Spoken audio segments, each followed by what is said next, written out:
गांव की सच्ची घटना एक सबक लेने के लिए काफी है। एक दिन एक मुसलमान अपनी पत्नी और 8 बच्चों के साथ गांव के मुखिया के पास आया और गांव में रहने के लिए भीख मांगने लगा। गांव की देखभाल करने वाले एक चौकीदार ने विरोध किया, लेकिन किसी ने उसकी एक नहीं सुनी और मुस्लिम परिवार को गांव में रहने दिया। दिन बीतते गए, मुस्लिम के 8 बच्चे बड़े हुए। जब उनकी शादी की बारी आई तो मुस्लिम सरपंच के पास गए और कहा कि हुजूर के बच्चों की शादी होने वाली है और मेरे पास एक ही घर है। तो गांव वालों ने उसे एक बंजर जमीन दी और कहा कि तुम उस पर घर बनाओ।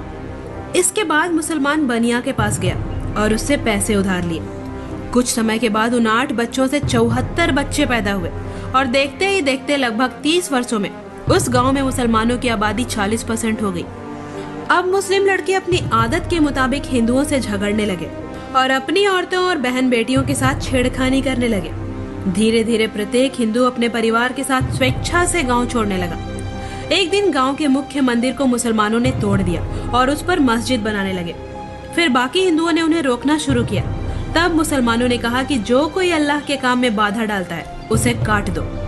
बाकी हिंदुओं ने इस झगड़े में न पड़ते हुए गांव छोड़ दिया और जाते जाते रास्ते में चौकीदार से कहा कि हमने तुम्हारी एक नहीं सुनी और उस मुस्लिम व्यक्ति पर भरोसा किया, जिसके कारण ही आज हमें गांव छोड़ना पड़ रहा है।